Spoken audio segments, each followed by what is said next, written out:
Ladies and gentlemen, you are now listening to the Talking Nonsense About Impact Wrestling podcast. Cross the line in 3, 2, 1. Hello, and welcome to the Talking Nonsense About Impact Wrestling podcast. My name is Jeff, and alongside me, as always, is the Alex Shelley to my Kevin Nash. It's Max, everyone, Max. I like that comparison. Right? I'm shorter than you, so you're that shorter. Works. I have better looking. I have horrible knees. Horrible knees. I'm better looking. I think Alex Shelley's better looking than big, sexy Kevin Nash. I mean, at that point in time, yeah. I think he was sophisticated looking. Yeah, okay, that's a code word for old. A whole new show. Yes. Well, for those of you who aren't watching on YouTube, I'm wearing my paparazzi production shirt. Finally came in. And I'll be wearing my other one for TNA Jams, actually, when we film that. But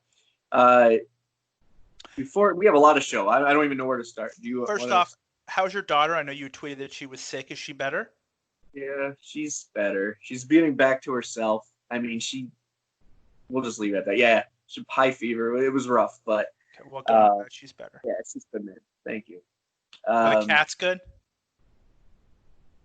They're the ones that got her sick, I'm pretty sure. So, I mean, unfortunately, there's only 4 people I care about in your house. Oh, and Kristen, I don't really care about you. I care about everybody but you in the house. That's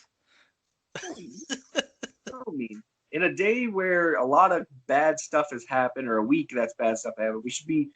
I gave you that nice Alex Shelley reference. That's true. I'll let it go. Yeah, let it go. I'll let it go. So the reason I gave the nice compliment yet again is because, of course, we're getting ready for the draft. That's still to come in July. So we're still in that team working thing, and we're actually going to do a little bit of draft play at the end, just to not only plug the draft, obviously, that I've said 5 times just now, draft, but to kind of talk about where Impact is on their roster, obviously, with all the changes going on this week. So it'll be fun. But most importantly, the only thing that matters, Max, what you watching? Right now, I'm watching Impact Wrestling on Twitch. It is Bobby Lashley versus Drew McIntyre. Galloway. Was he Galloway there? I don't remember I don't even know what he is now.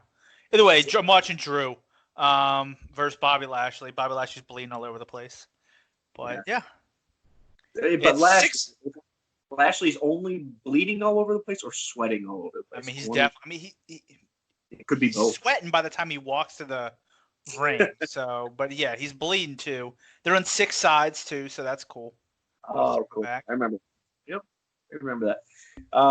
So obviously, we could go on about that all day, but we have a lot to talk about, as we kind of just mentioned. So let's go to headlines.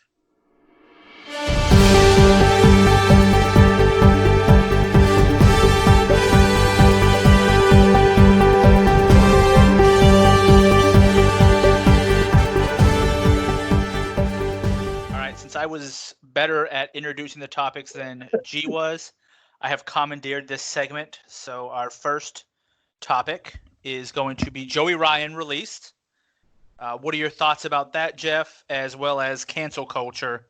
What happens with that? Yeah, so I'm going to get Indian style. I'm going to meditate while I do this. Obviously, I didn't know the questions per se until today, as you got them as well. And I knew some form of this was going to come. So obviously we have a lot more to talk about with it. So I won't put them all together, but specifically to answer the Joey Ryan thing. One, it's not a surprise. Who are we to assume? But usually your gimmick tends to be an extended version of your. Yeah. So, the one thing I will say about all this before we talk about is, I'm a firm believer in innocent till proven guilty. I know that's not the age we're in, and ironically enough, we're talking about a group called cancel culture. But so I'm not going to just keep saying what may or may not have happened, allegedly, that kind of stuff. We'll just talk about where this leaves us and as answer the question. So if it's true, that happened, I'm glad he's gone. Goodbye. At the same time, we talked about cancel culture in a not a positive way, but a different reason of asking, just to see if we liked it or not prior, and I didn't mind it. Ironically enough, the week that this all happened, the week before last episode, I was over it. It was just kind of stale. It was weird, Jacob, Chris, and all that stuff. So I wasn't that to me is not a big loss, and that's not me, trying to sugarcoat it. It wasn't a big deal. Wasn't a big part of the show that I was excited about. So from that end, it's okay as well. But I like the stance that they're taking, and once again, I won't put all this together. I like the stance that they're taking that, hey, let's hold up, let's investigate. Oh, it's real? Cool, let's get rid of them.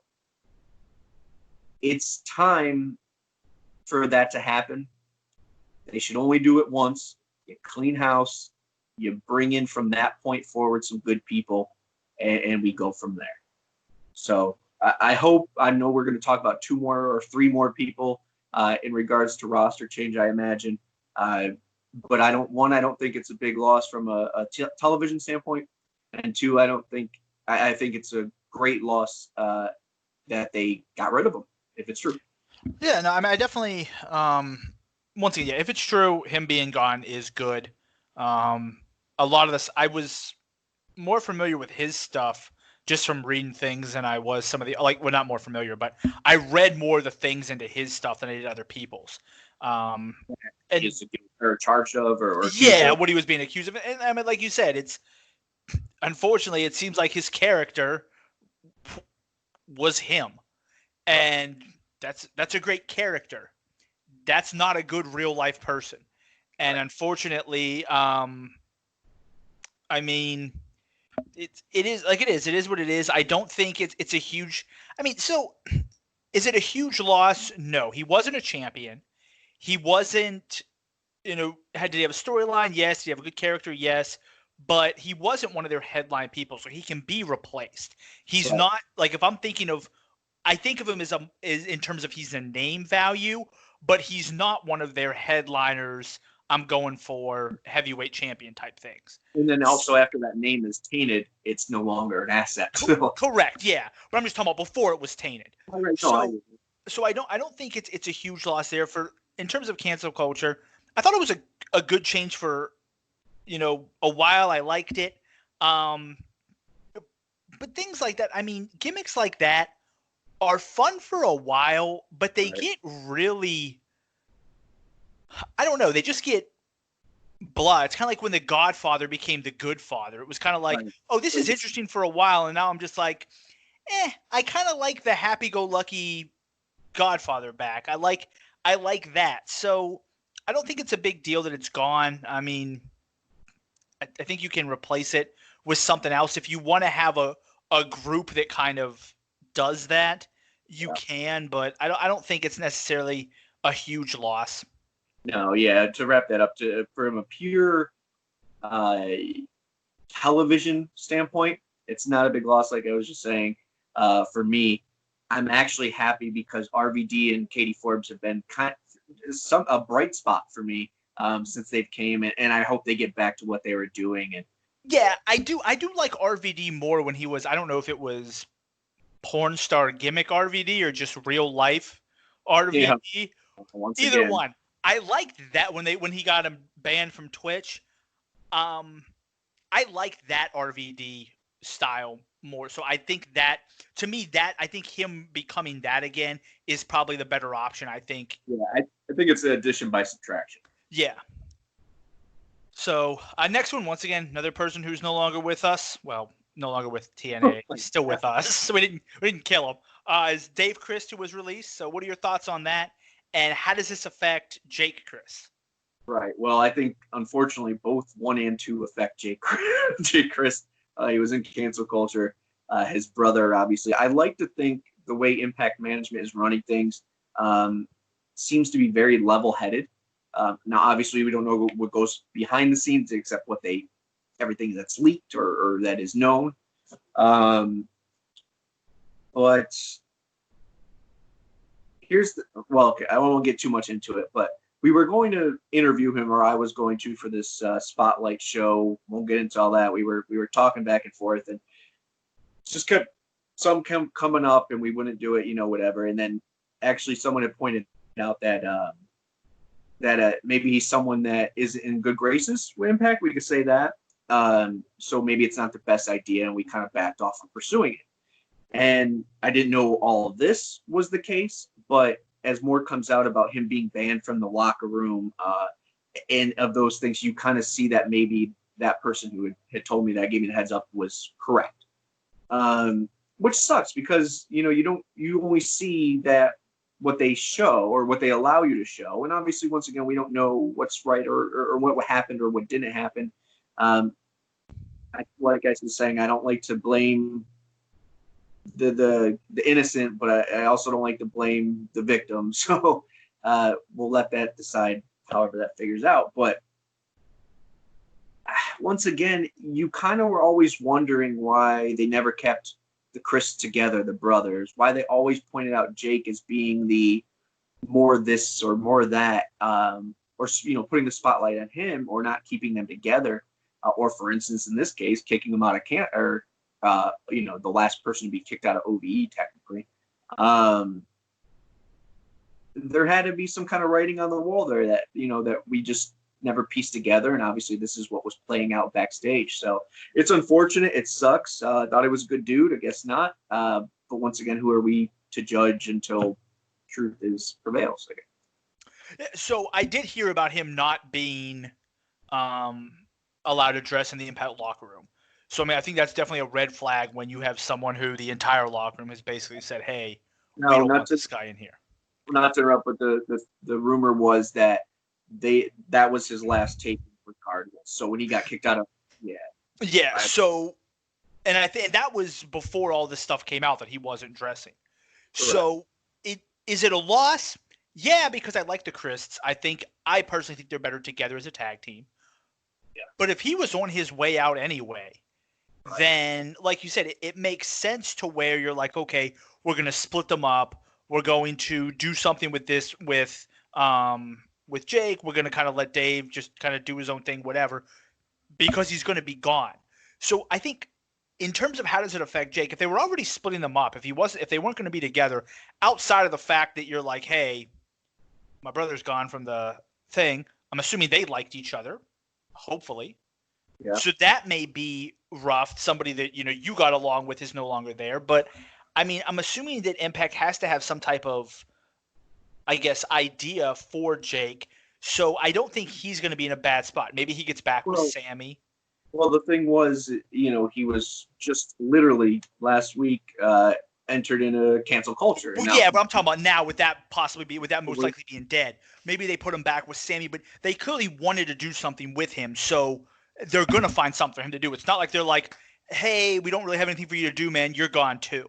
They're going to do something with him. So I think for him, it doesn't really impact him too much because it's not like he was a tag. It's not like he was in OVE. They were getting a good push and then they fell apart. So I think he'll be fine.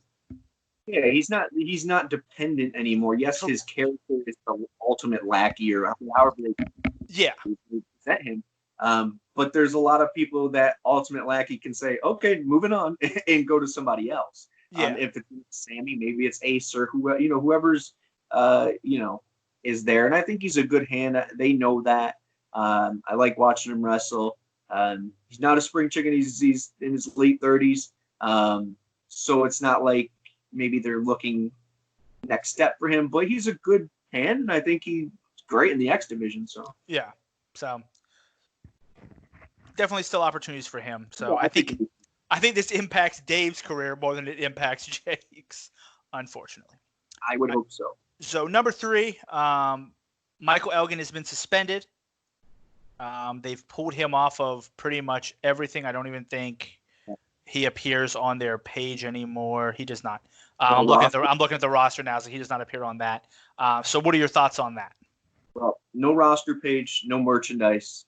And they said they're pulling him from every episode going forward. I'm going to do this in 2 parts. Red flag me if I go too long, but You should be used to it. So, part one. Everyone knew kind of the Elgin stories prior to his hiring. People even in New Japan didn't get along with him, and so on. So the history was there. I would like to think Impact did enough research to know what they were bringing in. And by all accounts, until this week, there hasn't been any issues.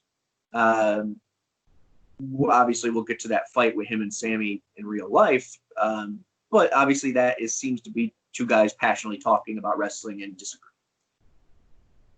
So they made the right choice, I think, in hiring him. I always defended him now, prior to this, but after all them allegations, because he was cleared legally. I believe, once again, if you are proven innocent, you got to give him at least the benefit of the doubt or a chance to live, unless obviously it's like OJ or somebody. So that you know did it, or you know. Not saying, I don't know, I won't get into all that of the level of what's worse, but if he did the acts that they're saying, horrible. Now, the recent one is him inappropriately sending pictures of his whatever to somebody. Once again, not going to judge. But a lot of these things that I'm irritated about. Like for the Sammy from AEW thing. Okay? Now, I'm not saying none of this is bad stuff. But sometimes we're out there not trying to fix problems. We're trying to get clout there's clout again. Gotcha. Okay, Jimmy Fallon, I got you from 20 years ago. You did an impression of Chris Rock. I'm not saying that none of those things were bad, but it's not like they were done in the, I don't know, with the malicious. It's hard to word the level of ignorance not being a punishable crime. I don't know. But the point I'm getting at is it seems more like he's just a chauvinistic pig. I don't know him. Should he pay for if he's just randomly sending pictures? Yes, he should pay for it. And he is. So I'm glad they did something with the suspension. I'm glad they took his merchandise off.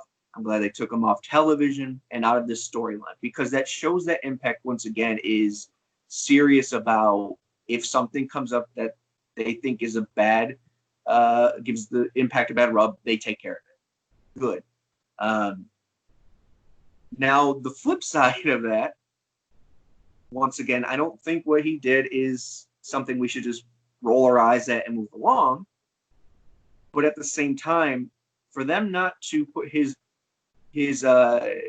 product on discount like they do when everyone else leaves, for them to immediately take him off the roster page and keep wording it as he is not in any future programming. And then he came out and said, I hope after all this settles down, I can get back to working with them. I don't think he's fired. I don't think he's terminated. My honest opinion is they have him on suspension. They've worked it out with him where, hey, let's take you off the website. Let's take you out of these things here where you're also making, money off of. Let's take you, off the roster page in the merch. That's his punishment. I think we see Michael Elgin back within 2 months. And it's just the verbiage of how they worded it and how he's wording it. And when asked for clarification by a website, they said, we stick by our statement. I don't think he's terminated. I'm going to be honest. Once again, that doesn't mean that they're not taking seriously the allegations, and they should be taking them seriously. It just means that maybe they see okay, man, this guy has been a decent employee literally since day one with us. He didn't do anything that's illegal per se. Let's just cool him off and let's do some longer investigation. Go from there. I don't know. It's hard. No, I mean, I will say I do agree with there is a difference between being a shitty person and doing something that's illegal. There you go. There are a lot of shitty people in wrestling. Yes. Enzo was a shitty person. Right. Enzo didn't do anything illegal. Right. He was cleared of, yes. Correct. So there is that. I mean, now, if you're a shitty person, you can lose your job for being a shitty person. I don't have a problem with that if you choose to fire someone because you're like, look, this person's a shitty person. We're just done with you. They represent my company. Yes. Yeah, I agree. But at the same time, it's not the same level. And I do agree with him being suspended, unless they're investigating something and they're looking into things. Right. I do agree with you that he's probably going to be suspended for X amount of time, and then he'll come back because they fired 2 other people, 3 other people, but due to allegations and stuff, they fired 2 other people. So when everything came out, if they were going to fire him, I think they would have fired him, unless by some chance they're really investigating this. But I agree. I think it's mostly that he'll be suspended. They pull everything off of the website because once again, they're gonna put it back up there. Right. So they don't want to dump it for $5 a shirt when 2, 3, 6 months from now they'll put it back up there. So I do agree with you on that. Once again, I do think he's a shitty person. I also apparently he told a story about him pissing on somebody. Yeah, that's true. So if I'm ranking like people in wrestling I'd want to hang out with outside of just in general, he's probably not that high up on the list. But at the same time, right, shitty people in wrestling.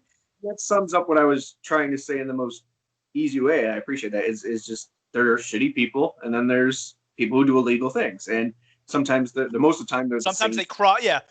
Sometimes everybody who does something illegal, does illegal things like that, is a shitty person. But not all shitty people do illegal things. Correct. So there you go. And I think that at the same time it's. And I don't want to go back to the Sammy thing because those words he really shouldn't have used, saying he would rape Sasha. Yeah. Well, okay. In context, it still isn't right, and it's really offensive for him to say.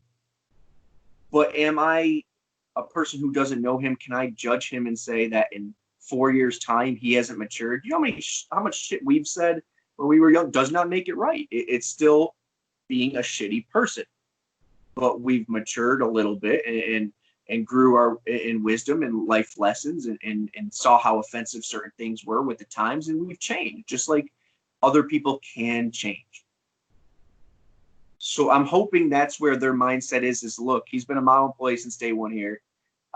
We still feel like he did some shitty stuff that he needs to be reprimanded for, but in a few minutes, let's move on and see if the clean slate. So number 4, the 4th person who was released, or as I like to think, realized that Moose was in fact the real champion and she just couldn't compete with that anymore. So just stopped showing up or stopped doing what she was supposed to, was Tessa Blanchard. So she was terminated. So where does this leave Daga? Okay. Where does this leave intergender wrestling? And where does she go from here? So, do you care where we start with this? I mean, I don't care. I'm going to start with her as a human being. A 24-year-old who obviously has been in the spotlight since day one due to the last name, and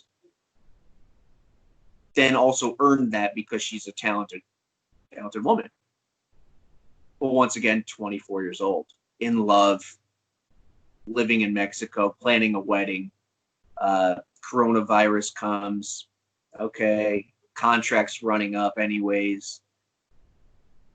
It was the ingredients for a combustion were there.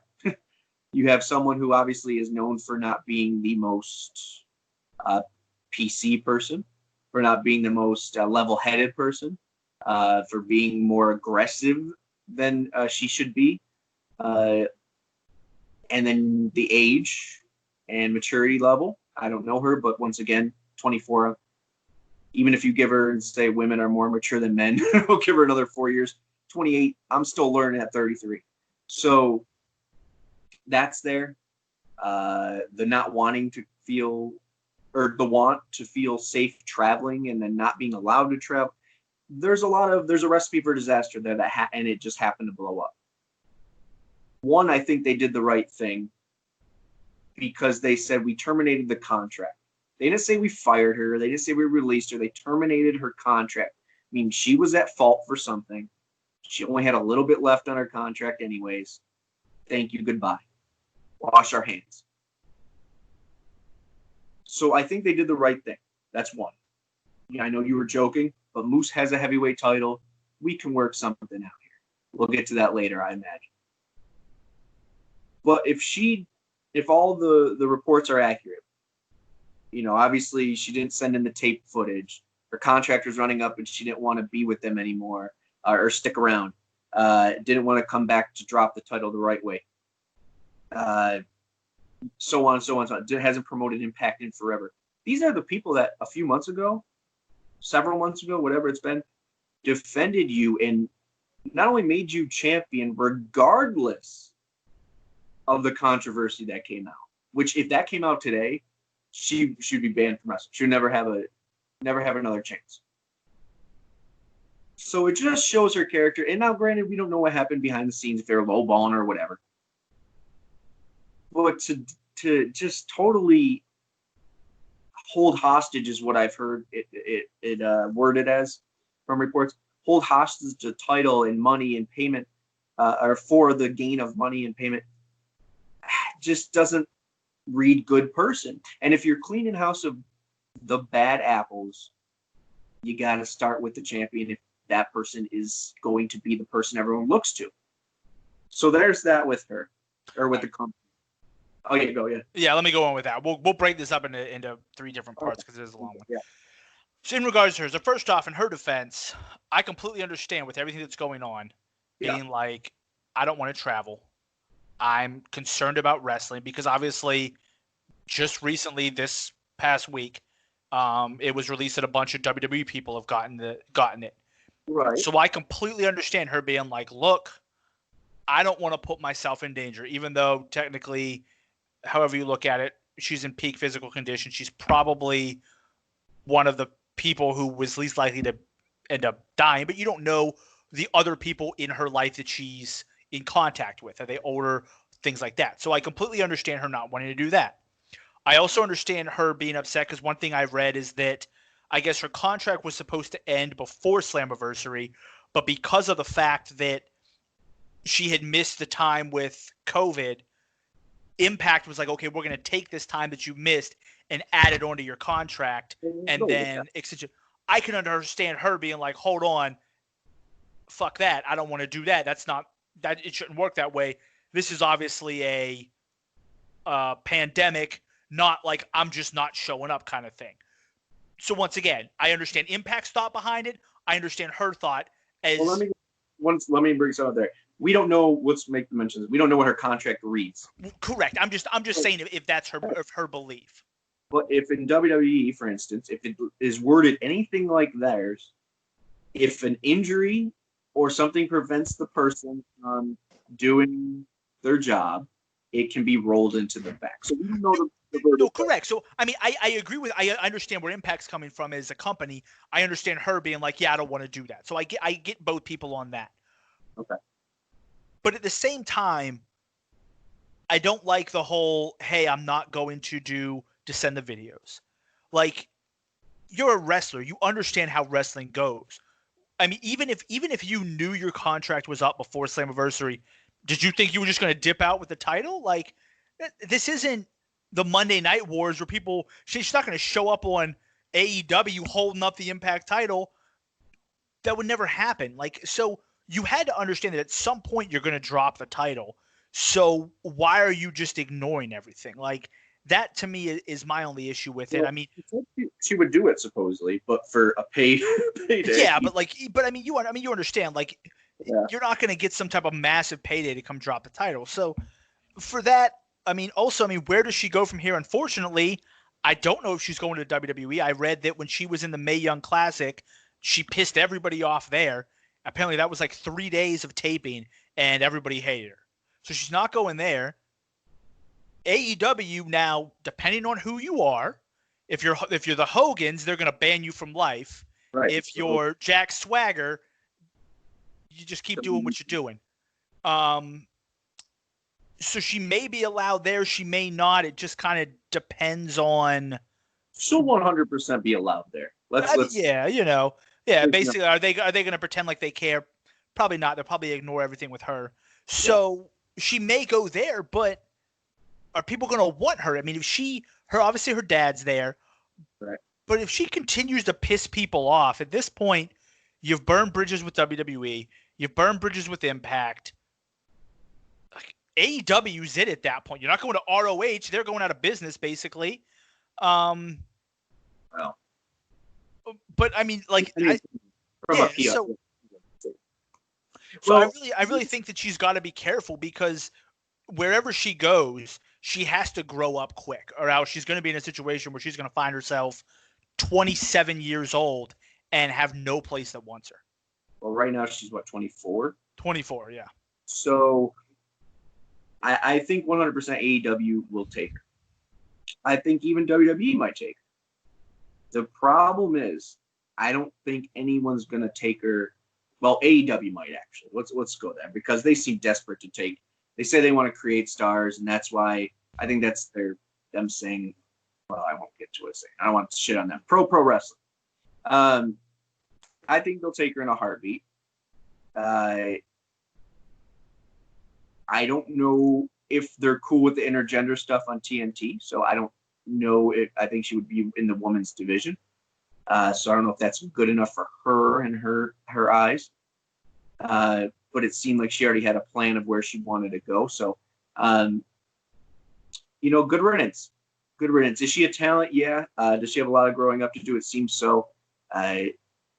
I'm more so, I'm sure we'll talk about the world title situation, so I won't get into that part of it. It just, once again, shitty person doing shitty things. We don't know both sides, but I imagine it's somewhere along the lines of where she's at. I just can't see a hit. I just can't see her going to AEW and the amount of, lack of a better term, sheep that are fans of it can defend her enough when people finally say, wait, isn't that racist chick? Do you know what I mean? So that's going to be a hard pill to swallow, especially when he comes out and bans people that had no interest in going there in the first place. So it's going to be hard for her. I agree with you. But that's her choice and the path she's creating for herself. Now, as far as intergender wrestling, I want to get to that really quick. Yeah, you mentioned that. Let's go to that. I think it puts the kibosh, at least an Impact for now, on that. Do I enjoy it? Yeah, I enjoy it. Does it make it more difficult to make it more believable and there's a lot more work that goes into that? Yeah, and that's why I can see them not doing it. It's easier to write a male versus male, female versus female match and get it over easier than trying to make it believable, I feel like, the other way. So they might be able to kind of just take a breather. Now, do they have storylines and stuff they probably have written for that they could throw, say, a Taya in or someone who deserves to be something, higher on the pecking order? Yeah, sure. But I just see them kind of getting away from it, bringing back the TNA or Impact, whatever you want to call them, Knockouts Tag Championship, just kind of building the divisions and still respecting the knockouts, but keeping them with the knockouts. I think it's over for now. No, I mean, I agree. I think I don't mind intergender wrestling for an angle here or there. Right. I don't like it being a champion because, one, every person that goes up against a woman is going to be the heel. Like, let's be realistic. If Tessa comes back and this is all a ruse, she will be the heel. Yeah, you're right. In this rare situation, but let's be realistic. Can you imagine AJ Styles come back face AJ just beating a woman? Like, yeah, that's just weird. Bully Ray can do it because he's always a heel. Is Sting gonna come back and beat women? Kurt Angle? No. those guys aren't going to do it. So they've got to be heels. And I do think it puts you in a bad spot because writing one angle, Tessa versus whoever, Jordan versus whoever, you can do that. You can create matches. You can make it work. But eventually, when you continue to go, you constantly have to say, okay, how do we make this competitive? How do we figure this out? What do we do? So I do think that it may be used for an angle here or there, but I don't think you're going to see a situation where it's, another woman becomes champion. Maybe the X division where the guys are a little bit smaller, but even that, I mean, Willie Mack is huge. Like, he's not size-wise. He great wrestler, but not your 160-pound X. He's not Amazing Red out there. So I do agree with you. I think it'll end the long, like any woman having a title shot, but I could see an angle here or there. In regards to Daga, I mean, I don't think this impacts him at all because there's multiple people whose spouses or girlfriends or husbands or boyfriends, whatever, are in other companies. John Moxley and Renee Young are in two different companies. Yeah, but I think what it's saying is because she's living with him in Mexico, they're about to get married. Does he be like, yes, I'm with her, or does he just show up for his work in America? Now, really quick, yeah, there's people that work in different companies, but the same with, Jay Chris does that affect from Impact's standpoint? No, I don't think so. Yeah. But from his standpoint, what do you think? You don't think so? I mean, I don't think so. I mean, I don't think he's going to WWE. I don't think he's going to AEW. They already have a crowded roster as is. You bring him along. If it guarantees signing her, I'm sure they would. I mean, if that's the case, yeah. But I mean, but let's be realistic. I think his best chance to actually do something is in Impact. So to me, unless you're just going to ride her coattails and say, hey, I like with Killer Cross and Scarlett Bordeaux, I understood it because she's his manager. So in situations like that, it makes sense for if he leaves for her to go because they're a package deal. They work well together. For him, it's, I mean, hell, you've got Taya and Johnny Impact from WWE, and so Impact has clearly shown that they have no issue saying, hey, that's the key. Your spouse left. We're not going to bury you for it. We're not going to punish you. Right. We're more than happy to push you as a star. So I think for him, I don't think it really impacts him unless he decides it wants to. And if he decides it wants to, I think it's going to hurt him because I think he has a better shot in Impact than he does in AEW or WWE or any place else they're going to send him or that she's going to go. Good point. Oh, by the way, for some reason on his Impact page, it mentions stuff from Ace Austin. So it's like the newest protege of Conan is looking to make waves in the United States after making a name for himself in AAA in Mexico. Daga is now signed with Impact Wrestling and will make an incredible addition to the X Division once he gets rolling. On October 20th at Bound for Glory in Chicago, Austin defeated Jake Chris to become the new Impact Division X champion. Austin is must-see TV already and is the new X Division champ. The demand for Ace Austin will rise. I'm like... Thank you for reading all of it. I mean, I want to let people know. So, yeah. So, maybe him and Ace Austin are really the same person. It's just like Clayface from Batman. Maybe they're both face. Maybe they're suicide. Maybe, all right, exactly. We got any more? We should have one more, right? We have one more. The World Championship curse continues. Okay. And what's next for it? Well, point one, yes. The championship Madden World Heavyweight Championship curse continues. And to that point, and I've been trying to hold back from saying it from point one to now, because we mentioned Tessa throughout this, they have to stop giving the title to people that's contract is running up. It's got to stop. When is enough is enough? That they realize, okay, well, let's give it to Aries. Oh, he's leaving. Let's give it to Johnny Impact. Oh, he left. Let's give it to Cage. Oh, he's gone. Tessa. All of these people except Sammy, 5 of the last 6 champions are gone. There has to be a point, and yes, back when we originally addressed this, I said, it's nice of them to say, hey, good job, goodbye, thanks for all you did for us, boom.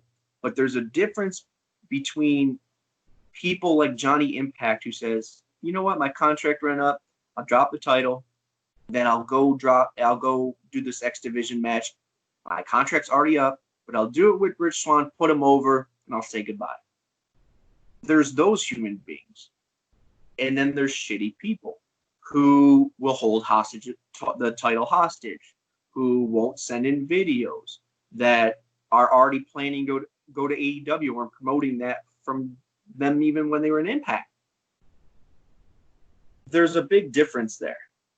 And obviously the percentage of good people to bad people in wrestling seems to be a big difference there. So they need to stop giving it to people who are on their way out. I'm done with that. I don't care if it's a thank you. They could give them a card and a Rolex in a recommendation. But as far as what should happen, I know we mentioned Moose has the Impact Championship. I think 5 people were supposed to be in that match, right? Right, 5? You take away Tessa, the champion. You take away Michael, the other challenger. So you've got Eddie, Ace, Trey. Eddie, Ace, Trey. That's it. So I think to salvage it, which would quickly, in the eyes of the fans, be cool, I think you do King of the Mountain. I think you do King of the Mountain. You put the TNA Heavyweight Championship up, so Moose comes in it, and you leave one spot to a mystery opponent. That mystery opponent could be whoever. I think it would be cool if Moose won and he's now officially the champion, and it just elevates that Moose character even more. Maybe the mystery person comes and actually helps him. Who knows? I think there's a lot of possibilities, but I think to make it happen, you're not going to – I think you throw that Art Deco owl belt in the trash and you use the TNA one and maybe put some Impact stuff on it if that's the route you want to go. Update it a little bit. So right now, in regards to Slammiversary, it's Ace Austin, Eddie Edwards, Trey, and to be announced. 4. So it'll be a fatal 4-way for the vacant Impact World Championship. Now that's Wikipedia. Take it for what it is. Once again, Vacant holds the Impact title.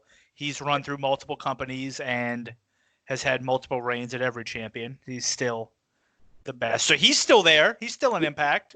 We get the joke. All right. So in regards to the whole curse, the people you named, yeah, they're big stars.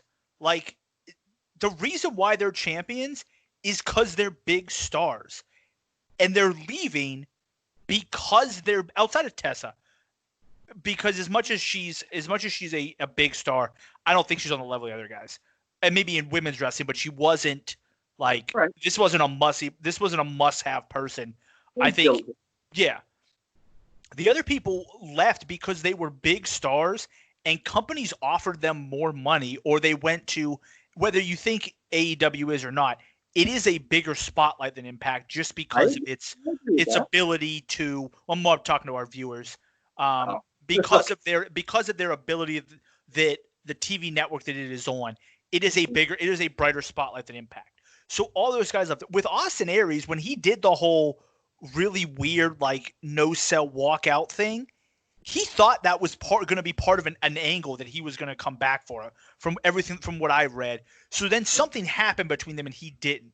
So according to him, I think he thought he was going to be back in Impact doing something. So I don't think it's necessarily a bad thing that the champions leave. I do agree with you that when you have a situation where you're firing a champion or your champion is promoting another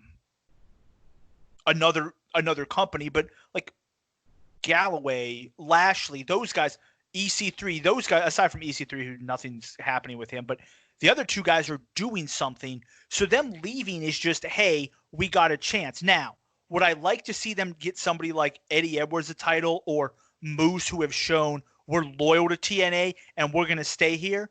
Yeah, I would love that, but I don't think it's necessarily a bad thing that the elite level stars that are there are getting runs.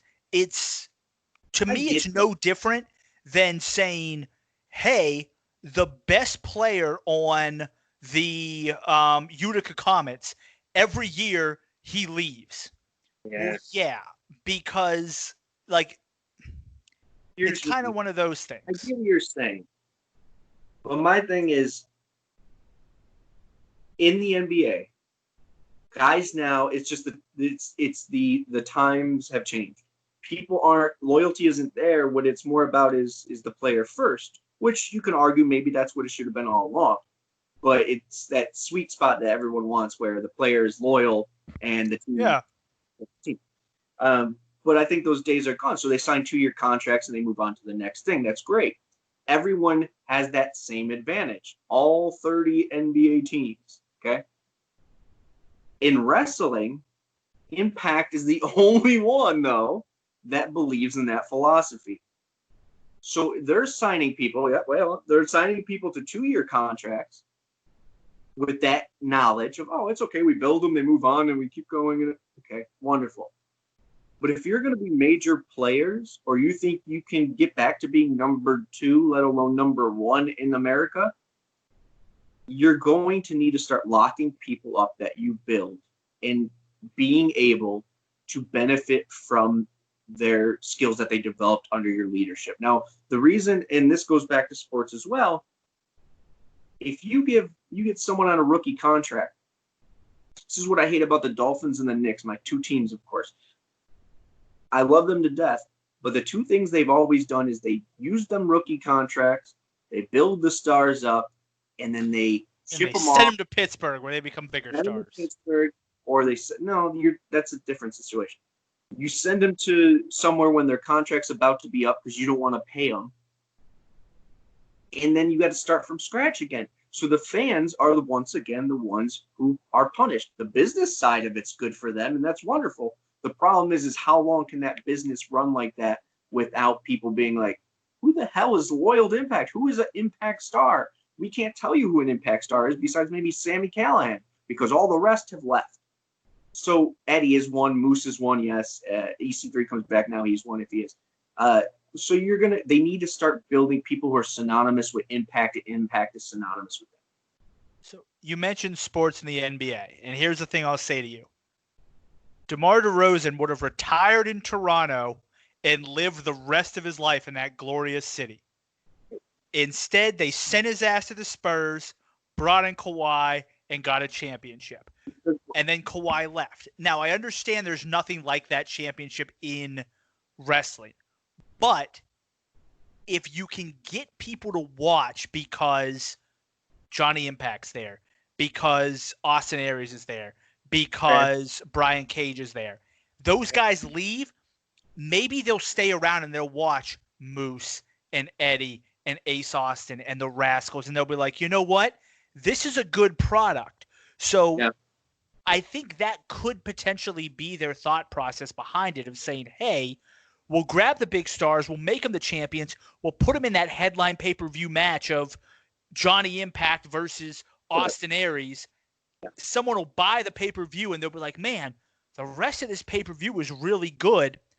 Let me either A, start watching, or B, let me get the next one. Here's the problem, and I agree with you there. Once again, you're talking from a business standpoint. From a business standpoint, oh yeah, it's cool that we got this buy rate. We got this rating. We got their money. We give them that big match, and then they move on. That's good for us. The problem is yes, maybe you do hook one person who sticks around for another 3 years until the people that they got excited about on that undercard are now gone as well.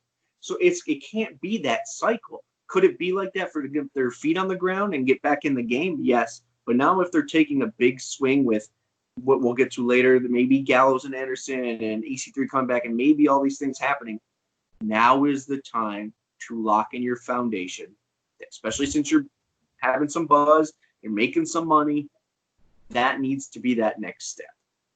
I will agree with you there. If their goal is to swing, is to become part of the big three, then they do. If they want to make it a big three and not a big one and a middle size two. I think we're gone from that.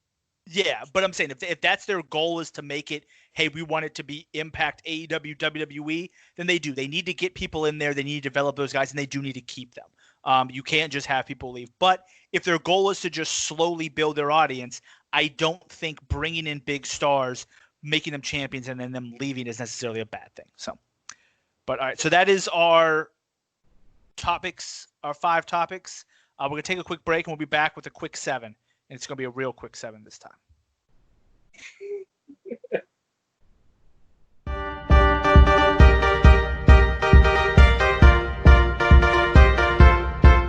All right, and we are back with a quick 7. We're going to attempt to make it a quick 7 this time and not a medium 7. So first one is Slammiversary ruined? No. Short answer. We will make this a quick 7. And I won't jump the gun. I'll say this. I feel confident that Slammiversary will be A-okay. What's already lined up is fire. It's gonna make it's good stuff. And in the main event, they can easily fix that. I have no problem with it. I think maybe if anything, this actually makes Impact or Slammiversary a little more intriguing. Yeah, no, I definitely agree. I don't think we had talked a couple episodes ago about like Tessa losing the title. How do you get it off of her, so on and so forth. You don't have to worry about that. You can just let the people go. Whoever you want to win wins. Right now, the Slammiversary card is Willie Mack versus Chris Bay, Jordan Grace versus Deonna Purrazzo, and then Ace Austin, Eddie Edwards, Trey versus to be announced. That to be announced could be Moose. It could be somebody new. So I still think there's a lot of interest there. And I also think that even without Tessa, the other 2 matches, Jordan Grace and Willie Max, but both of those are really good as well. So I don't think it's ruined at all. I'm excited about it. Number 2. Well, real quick, I do want to mention with the lineup there for the main event, and I didn't mention this prior. I hope no matter who the 4th person is, I think it would be cool if it was Eddie. I think he deserves it. You mentioned that too, that him kind of be that homegrown guy that's going to be there. You mean winning it, not be the 4th person because he's already in there. Who? He can't be the 3rd and the 4th person. Eddie? Correct. No, there's going to be someone else. Well, you said Eddie, the 4th person. I hope it's Eddie. I'm like, well. Oh, whatever. I don't know how it works. Stop making me lose my track. You hope he wins. I hope it's Eddie. I hope Moose isn't in this match. And then Moose Eddie, I love that feud. I agree. I think it would be better if Moose keeps his title and then afterwards comes out and says, I'm still the champion, and you go into the feud. So, Impact Management. How are you feeling about Impact Management in this? I'm actually going to take that as part B of that Slammiversary one. The reason I feel so confident about Slammiversary still being badass is because of Impact Management. For the first time in a very long time, it had all of this stuff happened with old Impact Management, I would be done.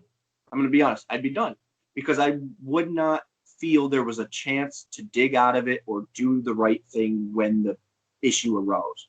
And not only did they get rid of the trash, they're making the best out of it as far as moving forward with the new talent and stuff. I just feel like we're in an okay position. No, I definitely agree. I think new Impact Management, since they've come on, they've had a plan and they stuck with the plan. I obviously think there could be some big signings, but old Impact Management was the kind who was like, oh, who's this washed up person from WWE? Let's grab him and bring him in because he was in WWE. Yeah, and it just like they haven't done that. I think they've been smart about things. I think they're smart about this. So I think that moving forward, I think Impact's in a really good place with the management. Number 3 is Team Canada, or the team formerly known as Team Canada, because the 2 people you thought were going to be in it, or 2 of the main people, are no longer with them. So clearly that team has dissolved, or the thought of that team. Wasn't Tessa and Elgin? This is American, man. Is she? Whatever. Oh, no, I'm thinking of Taya. Taya. Yeah. My bad. I was thinking Tessa. So I think Team Canada, I think the reason that is because I've been mentioning forever about these stupid shirts. One is Paparazzi Productions. Yeah. Oh, three, excuse me. Aces and Eights and Team Canada. And now Elgin, I don't know if they'll continue the storyline, was talking to someone. He kept calling Sir about being a team player, whatever. I think it happens still. I think you just switch some roles. I don't know what they originally had planned, but you have Eric Young be that the Elgin leader, if that's what they were going to do. You bring in Lance Storm and Bret Hart and whoever else you have to bring. Throw Madison in there since she was trained at the Hart Dungeon in the North, and you're fine. Team Canada can still happen. They don't have to change plans for that, but so slightly. I hope it still happens. First off, fuck all those people. Your only leader should be Petey Williams. The Canadian Destroyer himself comes back as Team Canada Petey. That's the person who should lead it. A main eventer or just like a Scott D'Amore-like manager? I mean, he should lead it. He can go after the X Division title. He should be in charge. You need someone. You need your leader to have a 5-star finisher, and the Canadian Destroyer is that. In a 1-star match. Next question. No, every match that the Canadian Destroyer is used is at minimum a 4-star match. If he walks out Canadian Destroyer somebody and pins him, that's 4 stars. All right. But no, I do think you can still do it. Eric Young, I think obviously if you want to bring in Petey Williams, you can. You have other options. So, and if we really believe Elgin is coming back, you can always do something where you have Petey be the leader, and then when Elgin comes back, then he challenges Petey. Boom, he takes charge. So I think that's another option you have there as well. Apparently the third new shirt you bought behind your Paparazzi Productions and Team Canada shirts was Aces and Eights. So what do you think about them? Are they coming? How you feeling? See, okay, before all of this, it's you gotta take it. I'm trying to think one way or the other. First, they were very subtle hints and kind of things adding up, and I got excited. And they never even mentioned Ace and Ace. It's just something that I kind of was like, oh, if Doc Gallows comes back. And so that was a wishful thinking. Now the what was subtle hints are now very big. Hey, there's an Aces and Eights vest on D'Lo's chair, and he's talking about getting the gang back together. So are they playing with us? Is it really going to happen? I don't know. The problem is everybody who was in Aces and Eights is trying to get the rub on Twitter right now. So you got all these guys who were the guys without the mask being taken off, asking for jobs. You have Wes Briscoe talking about it. Garrett Bishop. So if anything, I do hope it comes back. 2, I hope it's not those people. I was about to say, I'm okay with Ace and Ace coming back. Let's slow down D'Lo on getting the old gang back together. Sometimes the gang just needs to stay separated. Let it breathe, yeah. Let it breathe. You can get a better gang. Yeah. I'm okay with Gallows coming back. Oh, yeah, yeah. Anderson coming back with him. Yeah. D'Lo. Sure. I don't know what Bully Ray's doing, but I don't think he's doing much. Could be back. Maybe bring in Velvet as their new test mocker. Whatever. No. I mean, if all she has to do is be a valet, though, it's fine. No. She's been trying to get. I think it's time for her to come back. Her bring in Angelina too, whatever. But no, I definitely think they need to come back. I think that Anderson and Gallows. They work. They're a great tag team. They're a great comedy team as well. Like they can joke around, and I think you can bring them in and they can do those similar jokes that they did on the club with Aces and Eights. I think it would work. If they should come or not. We know we want them to come. Oh, no, I'm talking about them with Aces and Eights. Like if they come in, I think bringing back Aces and Eights work, and I do think bringing back Bully Ray would be a good option as well. I honestly think it would be hilarious if you just literally did the same reveals, like the exact same way, because no one was watching back then anyway, so they don't know what happened. They were one. A lot of people started watching then because that's around the time that it came to, Simon Candidate to overseas. But I'm okay with most of those people. I'm okay with the 3-man group of Anderson, Gallows, and Bully. That'd be cool. And Devo and D'Lo. I like yeah, D'Lo. sure. And Crimson maybe. So, anyways, D'Lo, yeah, sure. Ken Anderson, I think, is a foregone conclusion. He would be part of it again. Who knows? Maybe Bully raised the 4th guy in the heavyweight championship match, and Anderson Gallows help him win. Who knows? That'd be cool. So, number 1, 2, 3, 4, well, 5. I hate when the championship on the first night, but anyways. I mean, he's an old guy. He's not somebody who's come. He's not like a brand new guy. So, next one is a video game. Yeah, so we haven't mentioned this prior, and I think it's called Virtual Basement. Is that what it's called? It's making a wrestling game, and they're getting all indie people the rights to indie people's characters and whatever, and they're going to be in the game and whatever. And there was a large amount of Impact people that had signed on to do it. Then it kind of got swept under the rug because of all this other craziness that came out, but Impact had pulled their people, their employees from the game all of a sudden. Knew they signed it or were going to do it weeks later or months later. I don't even know. It feels like months, I think. They took them out. So that's the setup for this. I think we're getting a video game from Impact again. And I think that's the reason. That's all I'm going to say, but I believe that's going to happen sooner than we think. Well, first off, their old video game still looks better than 3/4 of the stuff WWE puts out. There was a comparison of Booker T in the Impact game and in like WWE like 2018 or 19, and he looked better in the Impact game. So, I mean, I do think a new game would be nice. I mean, he was also 10 years younger in the Impact game, so.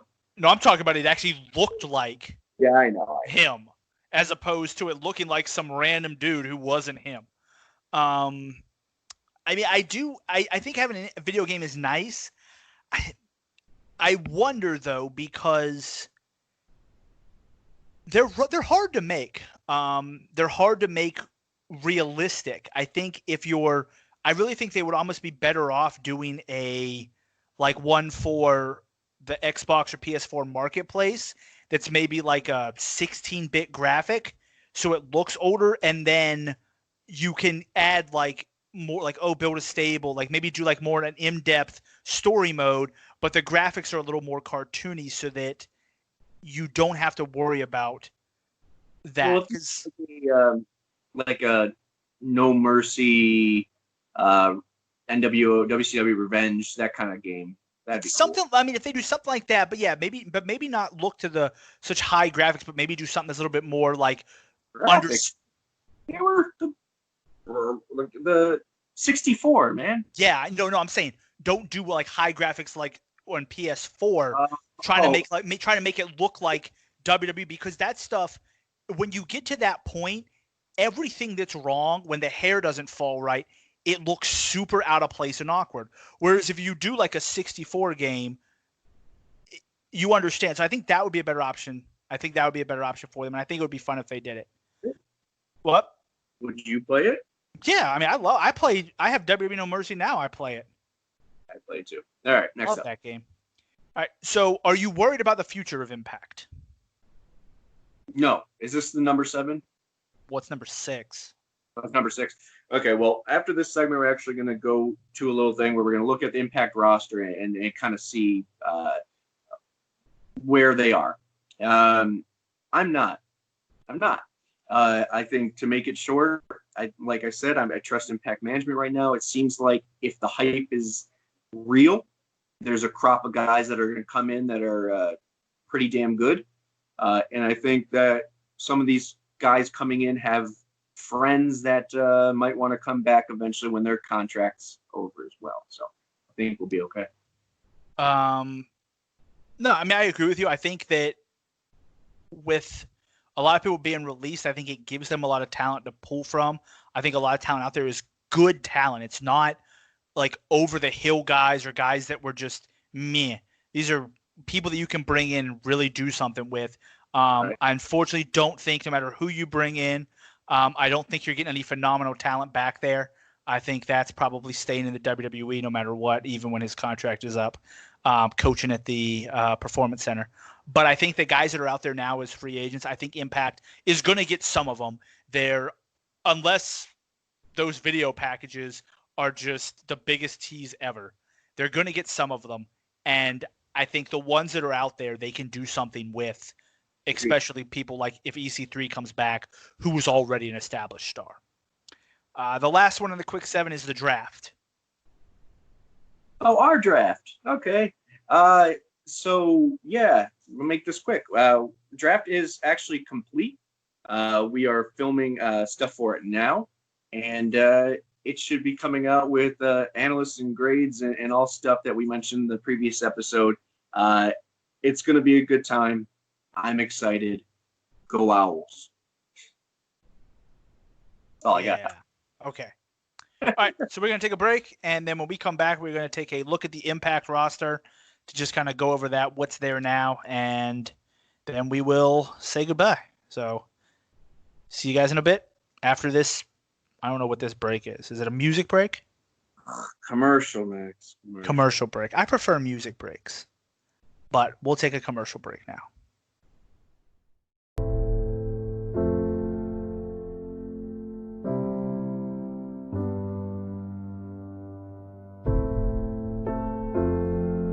Today is the day.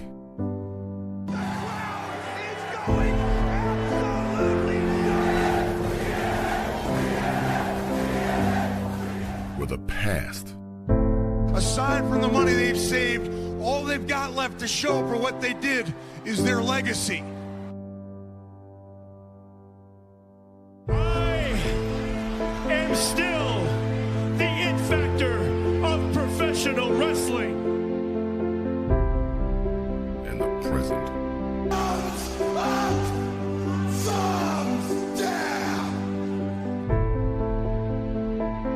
Become our future. To live and die in LAX. These are the stars of Impact Wrestling. We've cheered them. We've idolized them. Yes, I'm ready. Yes, I'll be there. Yes, this is the Impact Zone. Yes, I am the Stinger. Woo! But today, I'm telling all of you, especially the young women out there, that with hard work, a lot of sacrifice, and fighting for what you believe in, that dreams can come true. And I am living proof. we welcome them. Because today, we build. We build a brand, a roster, a team. 90 men and women will be chosen. Who will go where? Where will you pledge your allegiance? The time has come. Our time is now. TNAIW presents Draft Day 2020. So in the spirit of the draft that we were just mentioning, we're going to do a little something fun here. We've kept mentioning why we're not nervous or why we are nervous or what, wherever the roster stands right now. So right now on your screen, you're going to see what the roster looked like prior to all this happening, right? Okay. So then we're going to delete Dave Christ. Oh my God, I almost said Jake. Oh, Lord. Sorry, Jake. So get rid of Dave Christ. You get rid of, Tessa. She's gone. We can both say that. I don't think it's a work. Elgin, I think, suspended, but would still delete him for that purpose, and then Joey Ryan as well. Okay. So this is what the roster looks like right now. We're going to talk about divisions a little bit. I think we can chill on the knockouts because the knockouts is, like we said last time, maybe the most stacked it's been in a very, very, very long time, if not of all time. It's front to back beautiful. So let's put them all in the knockouts division. So let's focus on heavyweight, X division, and tags. and I guess middle kind of card kind of goes with the heavyweight one as well. So I think we agreed off camera that for most of these divisions besides heavyweight, because we're talking mid card as well, you're looking for at least 5 names or 5 characters that could kind of be in that picture. 1 always having the belt, 4 kind of vying for it. So do we have that now? As you look at the screen now, were those big losses? In some regards, yeah. Especially in the heavyweight division, but we're going to see what it would look like with certain pieces that we think may be coming or could be coming and where that puts the roster, I guess. So before we add anybody else, that Ace Austin is going to stay in that heavyweight division. I agree. Especially now that it's kind of lessened. I would say that he's a foregone conclusion that he's still in it.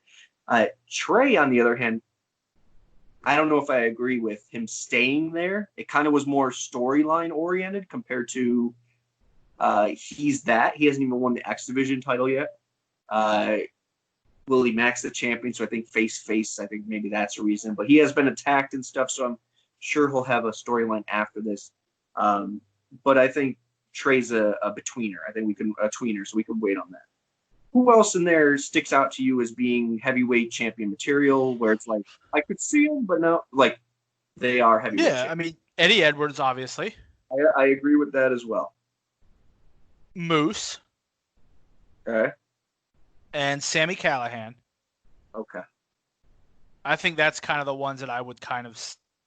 I think that's the ones you could say, you put the belt on tomorrow, I'm not going to be like, what the, Yeah.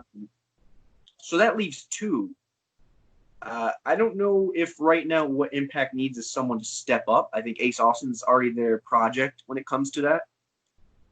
So I think let's put, would you put EC3 back in there and lock him in? If EC3 comes in, I think he goes right in there. I mean, Rusev is obviously out there. Now, he made the statement that it could be any Bulgarian coming to Impact. Right. So there's clearly another Bulgarian out there who could also step in, but I think Rusev steps in as well. I think those 2 would probably be.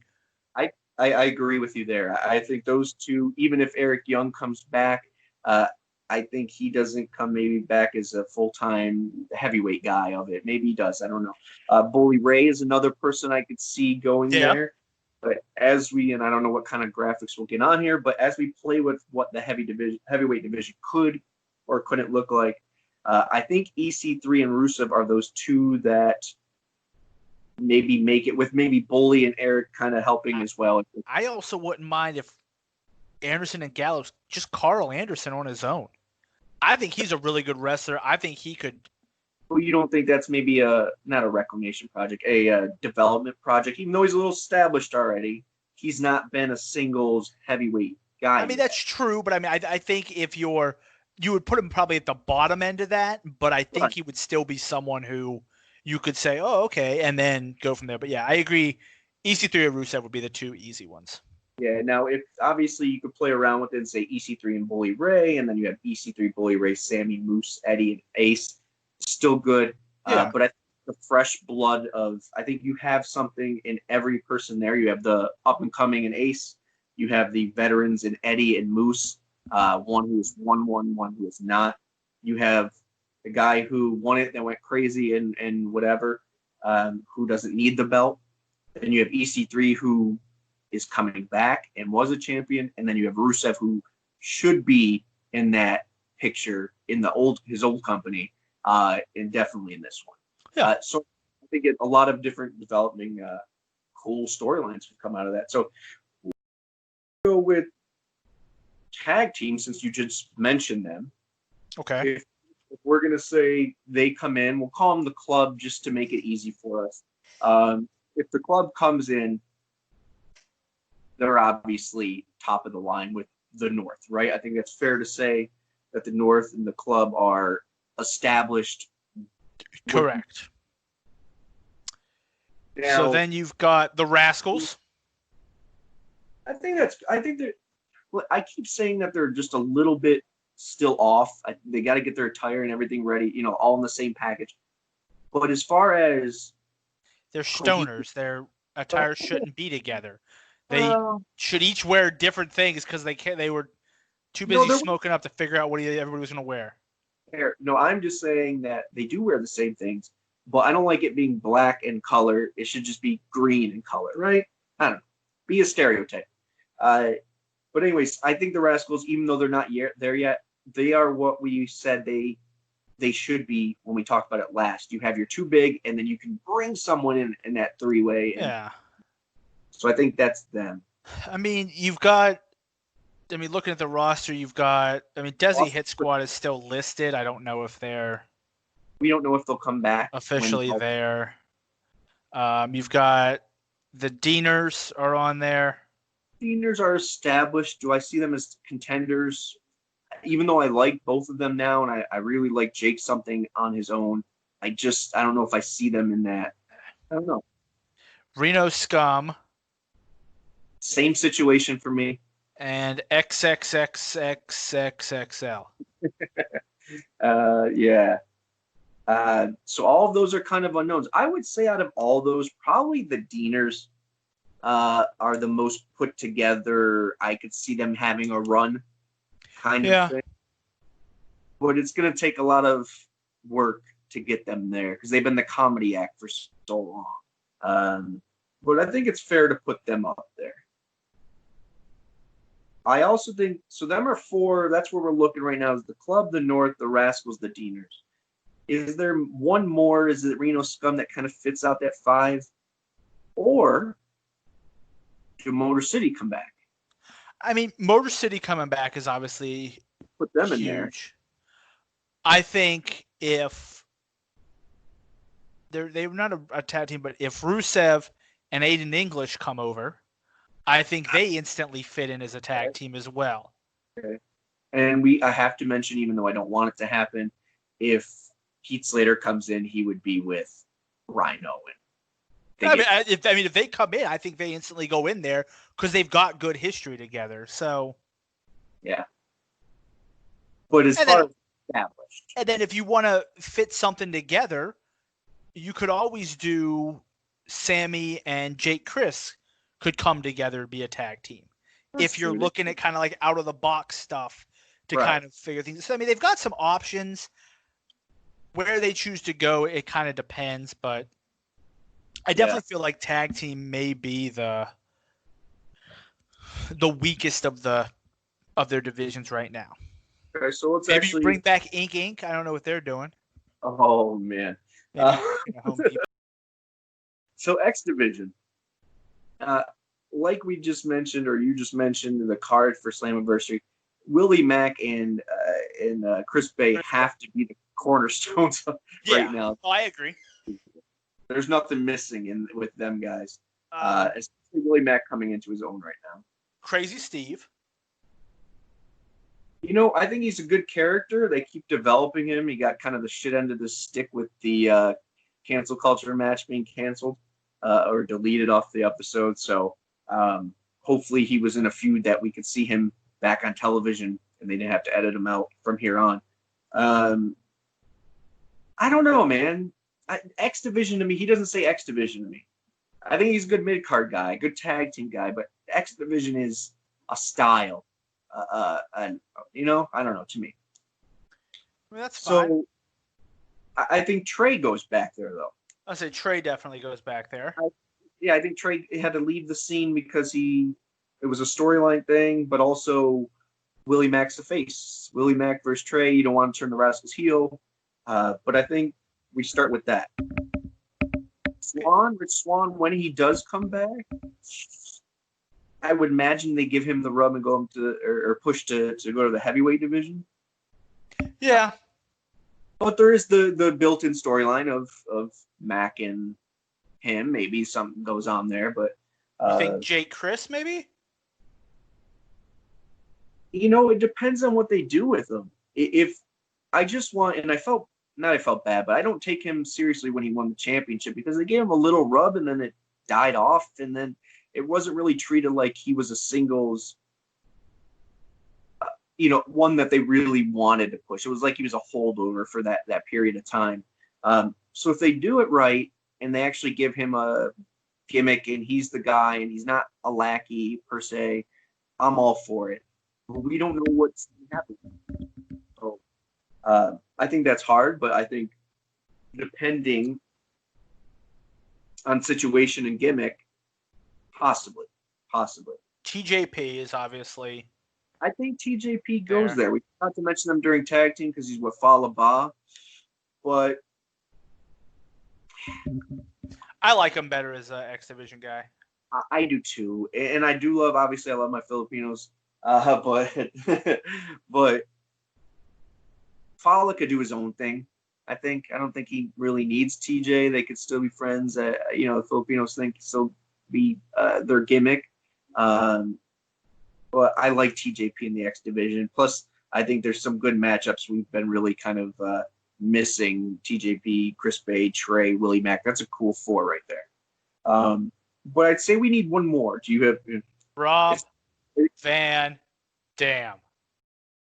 Down with you that. thought I was going to go Petey Williams, didn't you? I thought you were going. No. I can see RVD in there. It's a big name. He just comes back. So similar to how Abyss ran through the X Division and was like the thing that they had to overcome. He can be that. I'm the star. Yeah, I'm a star. I'm better than you guys. I'm going to take the X Division title and none of you can beat me. Instead of just being, and he can't climb the Ultimate X, he can actually put a character around it. So I think he would be a good option. I would have said Rockstar Spud, but he's staying in WWE. There's somebody that you'd have mentioned before that I really wasn't sure of, and now I'm kind of thinking maybe he attacked Trey. Because when I think about it, when you think of who attacked Trey, it's either got to be the person that he was going to face in some storyline with that. It's got to be one of his friends because that's what it is. Or it's got to be somebody who's not with the group yet that they can have a good feud. I think it's Lio Rush. And if he would be cool. I think he's 100% the 5th guy that's big there with RVD would be cool too though. But I think that once you put that in my head that it could be, I was like, who would you put against Trey? Okay, either you put his friends because they're. I hate those storylines, man. I hate friends turning on friends. It's just dumb. I don't mind friends turning on friends as long as it's done in the open. I hate when it's like it was me. Like I don't give a shit about that. Now, if Trey forgot to empty the bong water and they were upset about that, then I could understand because then you're just like, bro, what are you doing? Right. But I think that may be going a little bit too heavy into their characters. They may not want to go there. So it's either the friends usually because they're backstabbing. It's either someone that it wasn't maybe the guy who was facing the tournament in Ace Austin, but it was Madman Fulton or one of his friends. Or it's got to be someone that they're going to put into a great feud. So I think that'd be cool. I like Lio Rush. I think he's a great wrestler. I think he was great in ROH. I think he got the short end of the stick in WWE. But that's another point though. Maybe that's unfortunately him, not his talent. And it's his, Well, attitude. I was thinking more the fact that he had a great thing going when he was Bobby Lashley's. Oh yeah. And they made him go to everything that Bobby Lashley did. Right. But weren't paying him for it. So. Yeah. I don't know. I think he would be a great addition. And what that really is saying there is we're bringing in the club, Anderson Gallows. We're bringing Motor City back. So that's 4 guys there. Lio Rush, maybe. That's 5. EC3 and Rusev. So that's only 7 new talent. And I mean, that's a lot. In English. And maybe in English, maybe Bully Ray, whatever. And maybe Heath Slater. So there's those 7 people there. I can actually see all making an appearance, which is why, in retrospect, I'm not nervous about the future of the roster. I'm actually more excited about it now than I am when traditionally a Johnny Impact or someone leaves one by one and I'm disappointed. So the thing I will say is we just said, hey, we're going to add 7 people to the roster. And if all 7 of those guys came, they would all be right into main event good storylines. Like, how many other companies can you say that for? If you add 7 people to the WWE, are all 7 of them going to be doing something? No. If you add 7 people to AEW, are all 7 of them going to be right off the bat doing? No. So I think that's one of the things that if you're a wrestler and you're looking at places to go, I think Impact obviously becomes I can't remember the word I'm looking for. I want to say a good destination, but an attractive destination, because there is that opportunity for you to go there and instantly do something instead of you going there and just getting buried under the 70 million other people that are there or now that are just showing up. Yeah, and what I think is great about this is not only is the 7 people coming to Impact really a foundation changer for them. It can't be said that, oh, these one person, this second person, this third person, they wanted to come in and be big fish in a little pond. It's no longer a little pond. When you bring that massive coop of talent together that quickly, that's a game changer. That's a needle. Yeah. So Impact's in a great place. I think we should leave it off there. Leave it on a positive note. So much negative. Let's leave it on that positive note. Impact's in a good place. I'm excited to see this roster. We didn't even touch the knockouts and knockouts tags because we already know that would be probably an hour segment. So we're in a great place. I'm excited about it. Make sure you look out for new stuff from us, including the draft. Max, you got anything before we? The only thing Impact needs is more 450s. Can never have enough 450 splashes. Does Leo Rush do one? I'm sure he can. I think he's done one before. Falaba needs to do a 450. That or XXXL. One of those dudes breaks out a 450 and favorite team ever for the rest of my life. All right. I'm down. Mine too. I'll be with you there. There was actually, here's one little tidbit of user knowledge that you guys could look into if maybe you've never seen them. There was actually a tag team that could go. They always got weird gimmicks, but they were called Phi Delta Slam.